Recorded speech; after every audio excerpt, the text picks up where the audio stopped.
am doing the mid-year Freakout book tag, and this is the first video I'm doing with this new bookshelf setup. I recently did a video about stocking up the bookshelf with books. I'm not sure if this is the best angle to use.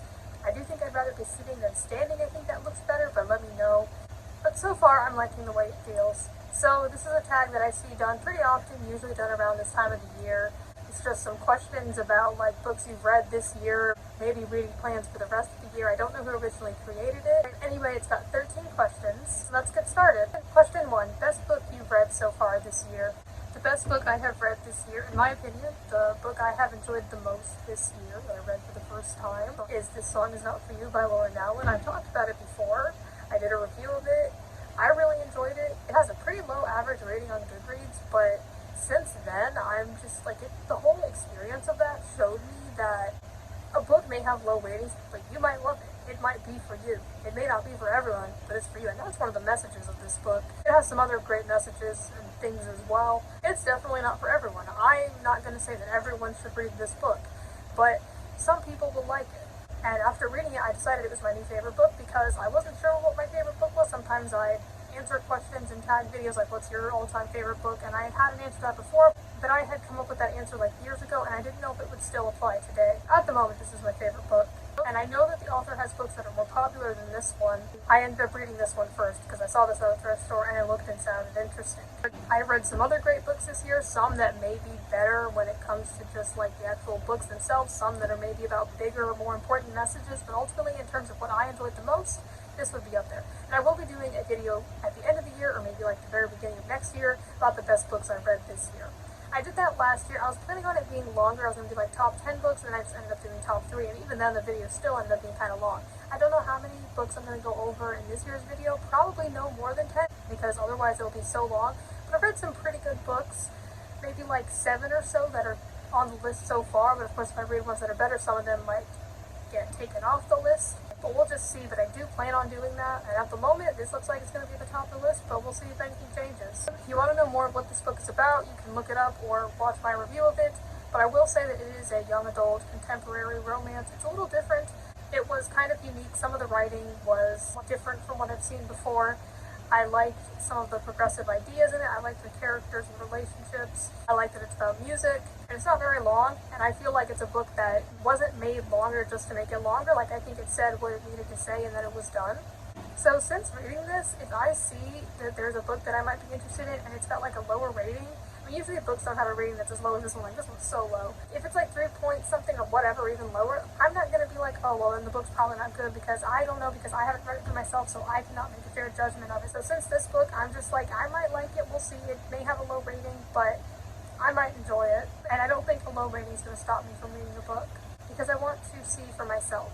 Question 2, best sequel you've read so far this year. So I haven't read a lot of sequels this year. I've read a lot of standalones. I read a lot of standalones, or I've read like the beginning of a series. So I haven't read a lot of those. I can tell you a sequel I'm excited to read. I am pretty excited to read A Fracture in the Quiz Deep by Travis Emerald, the second book in the Dracula series. I recently read and reviewed the first book on Lavender Tides. Pretty good. This is a self-published series that is a progression fantasy inspired by Pokemon, but it's definitely its own thing. There are some similarities, some differences, some completely unique things, and some things that I feel are better than Pokemon, like the creatures, in this case they're called Draculas, are not enslaved and they don't get like permanently hurt in battle, so that's just one thing. I think it's pretty good. It's a 6-book series. It's been completed. I'm really excited to get to reading the sequel. So yeah, that's a sequel I'm excited to read soon.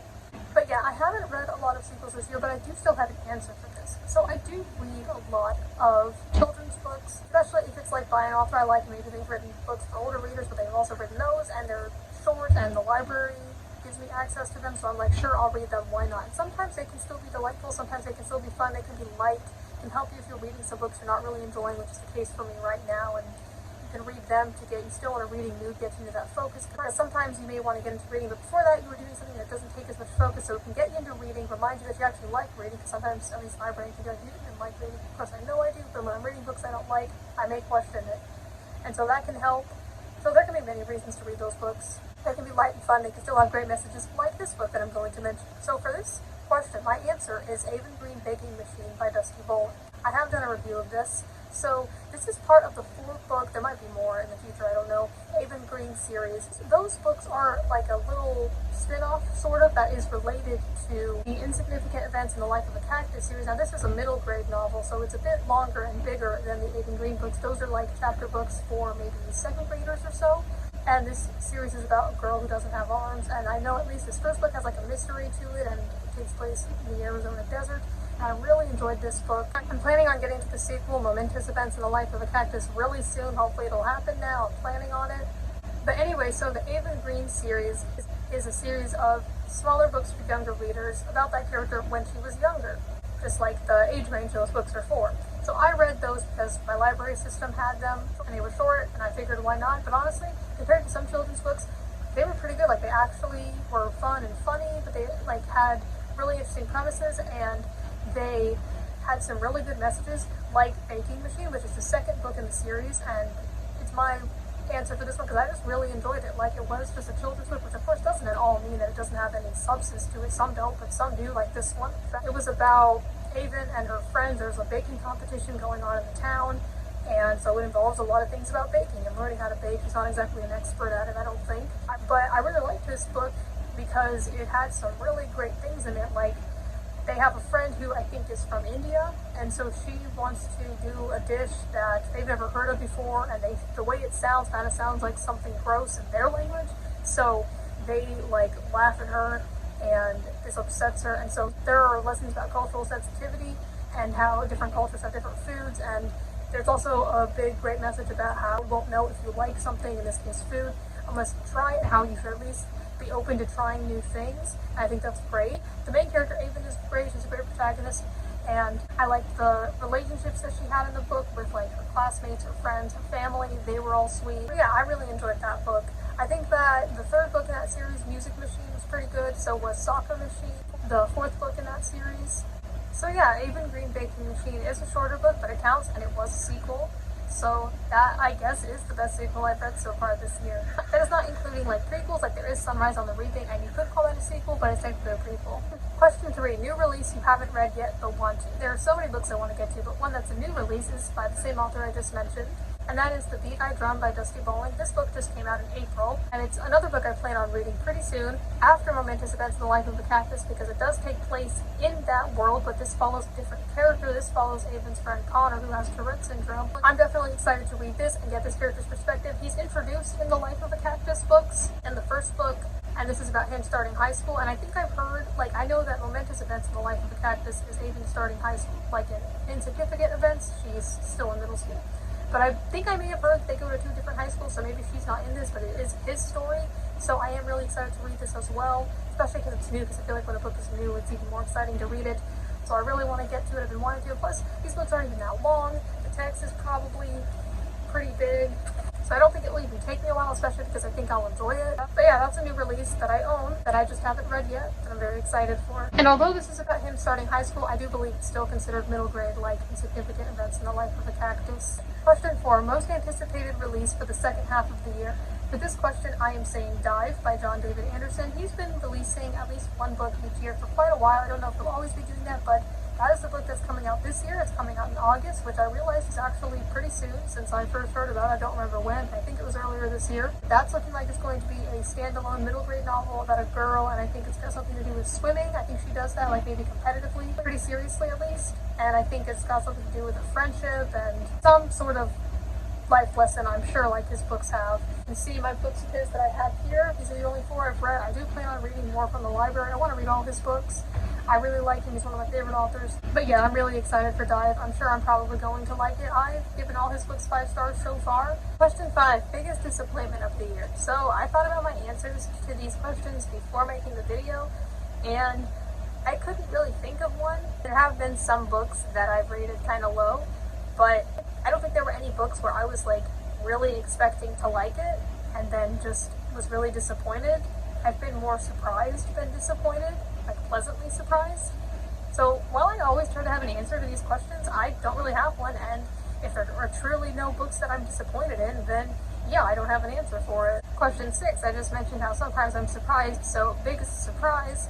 This one I'm going to be saying another like children's chapter book, but I'll explain why.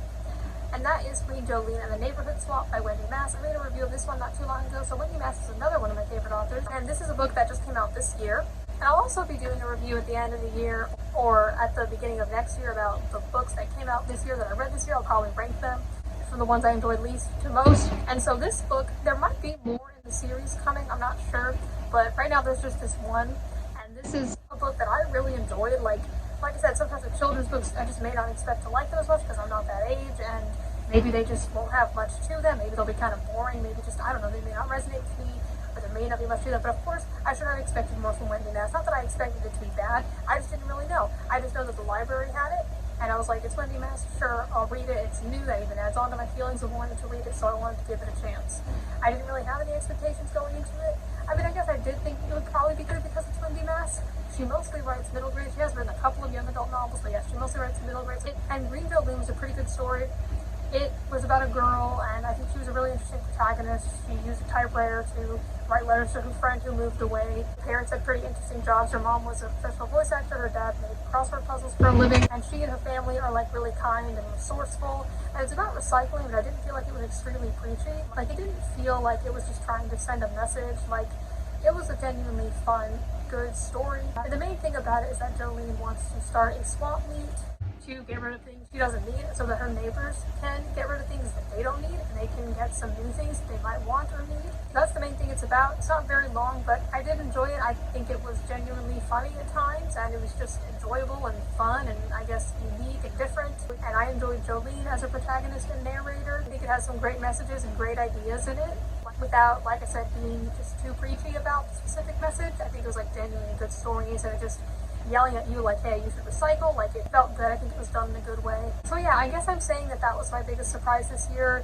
Not like it was a huge surprise, but just like, as in, I guess I didn't know what to expect and wasn't expecting much, but ended up liking it more than I thought, and liking more things about it than I thought I would, though I didn't think about it that much in the first place. Question 7, favorite new author. This can be a debut author who just debuted this year, or new to you, like you've only read them for the first time this year. So I have a few people to say for this, but I will still have a number 1 overall. So one of them, I think Lauren Allen is a contender for this because she did write what I consider my favorite book, but I haven't read any of her other books. I do plan on it, but it's possible that I'll read her other books and not like them.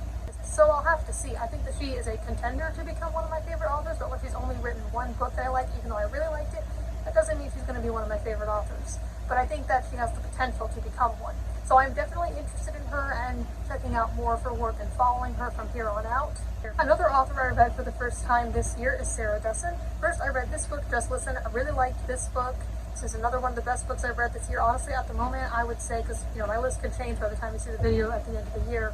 Right now, this is like right below This Is Not For You. This is the second best book I've read this year. I really liked this. I think this is also her most popular book. I've also read The Truth About Forever. So I read that one afterwards, and I liked it. I think it had some great messages. There were a few things I didn't like about it. I didn't absolutely love it. I didn't like it as much as Just Listen. I did still like it though, and I still thought it was pretty good, especially with the messages and themes and all that. I think it was very good, very important, especially for young people. But I didn't like it as much as Just Listen. But I do plan on reading most of her books. So I think she definitely has the potential as well, and she is my number 1 answer for this question if I have to just say one author, because I have really enjoyed her books so far, and her writing style and the just contemporariness of it. But I don't know how much I'm going to enjoy her books in the future, but we'll see. But I definitely plan on reading most of them, not all of them. I'm the same with Laura now, when I plan on reading most of her other books.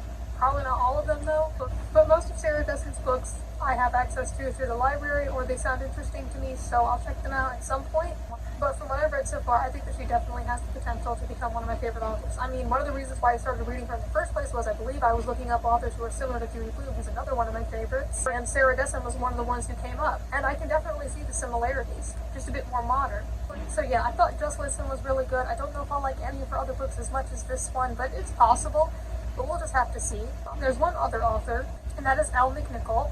This year I read my first book of hers, which was A Kind of Spark. I really enjoyed that one. That is also pretty high up on my list of best books I've read this year. It'll probably make the final list for the video, but we'll see.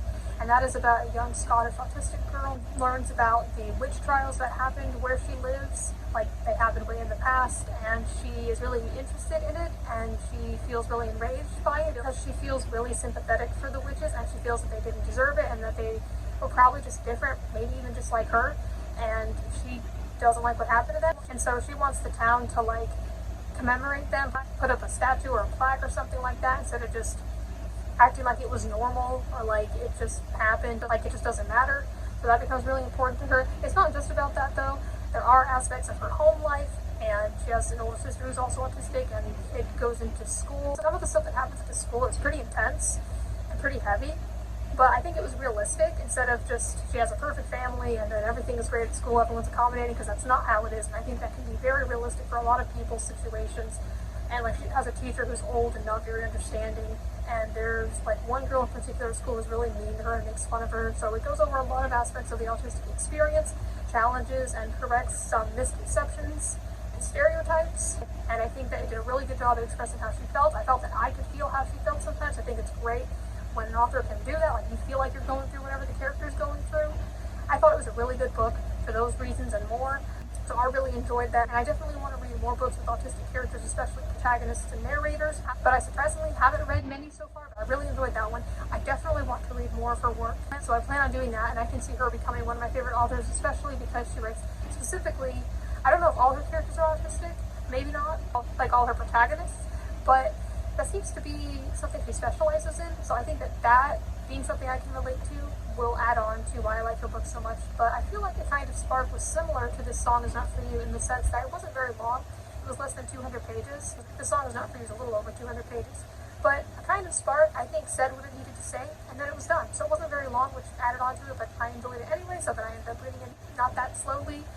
But yes, I definitely want to read more of Elle McNichol's work. I think I will likely enjoy it, because although I think the book did a great job at portraying many different aspects of autism, there's so much to it, and I think that there's always more that could be learned or explained, especially because you could write from different perspectives of different people who are autistic, because not everyone experiences it the same way. So I think that would be very nice to see. So I think there's so much more that she could do with that. So I look forward to reading more of her books. I don't plan on it anytime soon, but I definitely have some of her books on my TBR. So those three authors, Laura Nowlin, Sarah Dessen, and Elle McNichol, are some of my new favorite authors I've discovered this year. But if I had to pick just one, I would say Sarah Dessen. Even though I can relate to Elle McNichol's work more, I ultimately think I like Sarah Dessen's work a little more from what I've read so far, but there are some things I like more about one than the other. Question 8, newest fictional crush. Well, I wouldn't say I have one for sure, but, and I don't want to, like in tag videos, say the same book over and over again, but I will give my answer. So there are two love interests in This Song Is Not For You. There's one named Sam and one named Tom, and I did really like the character Tom. So I don't know if I'd call him a fictional crush, especially because I think they're like 17, that's like too young for me, but I mean I did like his character and I did enjoy him as a love interest, so I'd rather say like favorite love interest instead, but I did enjoy that character. Question 9, newest favorite character. Well, I can mention Tom from This Song Is Not For You again, but I also really like Addie, the protagonist of A Kind of Spark, which I just mentioned. I thought that I can relate to her in a lot of ways, and I liked how passionate and caring she was, and although she did have her struggles, I think that she did a pretty good job at, like, whenever someone would say something false about autism, she did a good job at standing up for herself and correcting them, and she just had such a strong sense of justice, and I think she was a nice character. And I like seeing how passionate she would be about things. Another character that I read from a book more recently, I don't know if I'd say that he's one of my newest favorite characters, but so far I have enjoyed him, and that is Alt from the Dracula series. He is the main protagonist. There are like two, but I'd say he's like the main protagonist, and I really liked him so far. I mean, there are 5 more books in the series I have to read, so maybe I will just not be able to stand him by the end. I don't know. He does definitely have some flaws, so I could see that becoming an issue, but they're not like things that bother me. I think he's realistic and cute, and I think characters should be that way. Anyway, he is very passionate about being a Dracula summoner, which is basically this series' version of a Pokemon trainer, and he just has so much knowledge about them. And like, it's not explicitly stated that he's neurodivergent. I'm not saying that he definitely is. He might not be, so I'm not going to say like, oh, I think he is, but he definitely reminds me of myself a little bit with some things. So I don't know if that was the intention. Some books can be written that way, but like that could be the intention without it being explicitly stated. And I think that's interesting. But he does at least remind me of myself a little bit, because I can relate to, because I just like how passionate he is about what he likes and how much he knows about it, and how excited he gets over it. And I love that there's the secondary protagonist, his best friend, who will just listen to him ramble, or say info dump about the Draculas, and I just think that's really cool. But he also has some other similarities to me, so I could just see a lot of myself in him, so I understand him. Like, some people might think that he just complains too much or certain things about him they may be bothered by, but so far I'm not really bothered by him, and I can see a lot of myself in him, and I personally enjoy him as a protagonist so far. But if I had to pick just one character, I guess maybe Tom from This Song Is Not For You. I just really like that book, as you can tell. Question 10, book that made you cry. I'm not sure if there is one. I think that's less likely to happen, maybe a little more likely with an audiobook, but I don't think that's happened yet. Not that I can remember. I'm definitely more likely to cry over a movie, like, probably because, I don't know, they have sad music playing wherever. It usually seems to be what I think the reason is. I don't know if a book has made me cry this year. I know last year that happened when I was listening to the audiobook of Jodie Benson's memoir, Part of My World, but that was last year. I don't know if that's happened this year. I don't think it has. Not that I can remember. So I guess nothing made me cry excessively, because maybe just like a little bit, but I don't really remember. I mean, I do cry often, but I guess not often while reading a book, but not that that's never happened. And I also don't think that it's only ever happened for audiobooks. I doubt it has. Question 11, book that made you happy. Well, I could repeat the same answers because they'd be truthful. I could say This Song Is Not For You. I could say Just Listen. But I'll try to say another book, because I've talked about those a lot already. And this isn't saying the book that made you the happiest. It's not like a best question, unlike some of the other questions, so I could just say another random book that made me happy. I'm going to try to say a book I read this year that I haven't mentioned yet in this video. I mean, I can go with nonfiction if I want, even if it's a book I've mentioned multiple times before, but I haven't mentioned it yet in this video, somehow. So yeah, I'm going to say Fahrenheit 182 by Mark Hoppus, because it did indeed make me very happy, and I was very interested in it, and it's kind of long. I personally feel like it could have been a little longer. I mean, the text is pretty big, it has a lot of photos, but I do feel like it could have been a bit longer, but I still read and listened to it in 3 days, and I had been anticipating this for very long. So yeah, I can definitely say that it made me happy. It was so cool to finally have it, to finally be able to read it, and to finally just see it in person. Like, I'd seen the cover for a while, but to actually have it and hold it, like, very nice. But yeah, this was my most anticipated release of the year, and I don't think it disappointed. Question 12, most beautiful book you've bought so far this year or received. So I'm guessing this means like in terms of what the cover looks like. So for this one, here we go, back to talking about books I've already mentioned, but it's because it's the truth. And I just have certain books that I read this year that I really liked. So I'm going to say On Lavender Tides. I think this is a beautiful cover. The same artist was commissioned to do all the covers in this series, and I do have the second and third book, so I'll show you those covers as well, but I just love those covers. There's the purple ocean, the oceans in this world, at least in this part of the book. I don't know if it's the whole world, but I know at least in this part the oceans are purple, and the blue sky looks so pretty with it. I just think it looks really nice, and there's a lot of detail, like you can see some people on the boat, and here is one of the geckos, which is, you know, the Pokemon-like creatures. I just love the colors of this one in particular. All the other covers of the series look really nice, but I'll show you again the cover for Fraction and Quiz Thief. Like, just so detailed and pretty. I just really like the style. They're so pretty in my opinion, and you probably haven't seen them before, unless maybe if you've seen my channel. Here's the cover for the third book. Not my favorite, but definitely still very good artwork.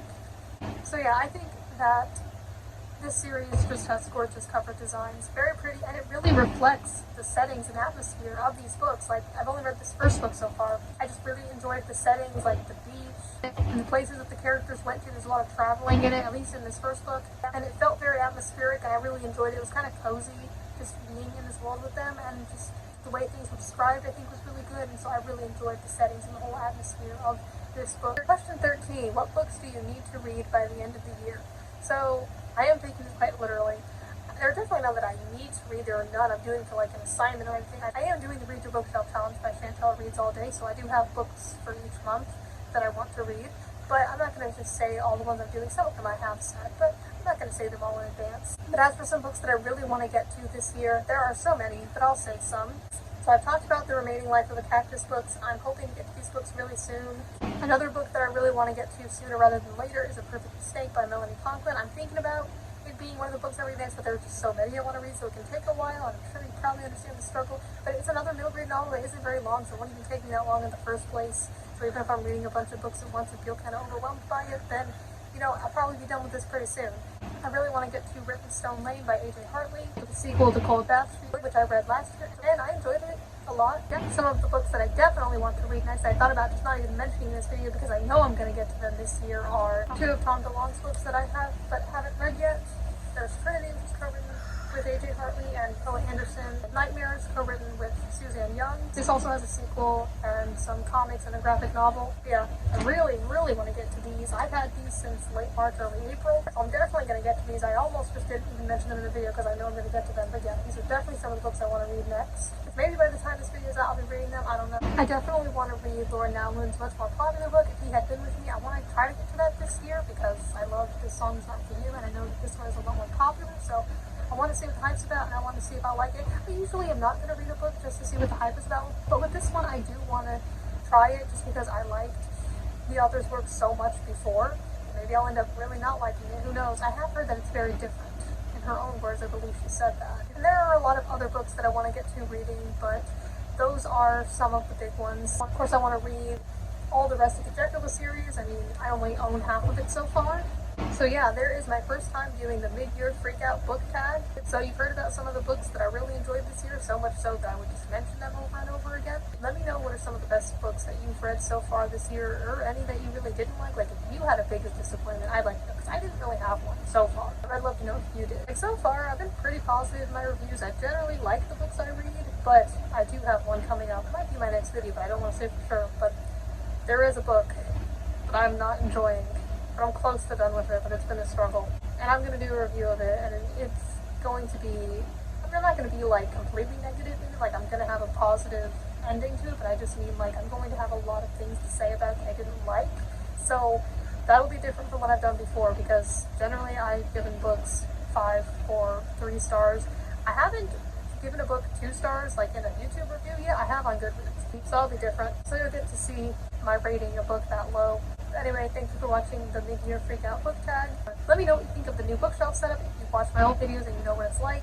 I personally have enjoyed sitting here. It feels better than sitting on my bed. I think I like the way it looks. You can see more books here. It felt easier to get books because some of my books were on my shelf before, but some of them were somewhere else, so I'd have to pick them up and have them ready for the video. But here it was pretty easy to just get the books if I wanted to talk about them and show them, because almost all of my books are right here on this shelf. And there are 2 shelves below it that you can't see in the video, but they're there. So it's still pretty easy to get the books. Anyway, thank you for watching. You can subscribe if you'd like. I do have this pretty nice setup now, and I mostly do reviews of books. I do a lot of tags like this one. I do some other kinds of videos, but yeah, a lot of individual reviews for sure, rather than like wrap-ups. That's how I prefer to do things. So if you want more in-depth reviews of specific books, you may want to subscribe. Yeah, thank you for watching.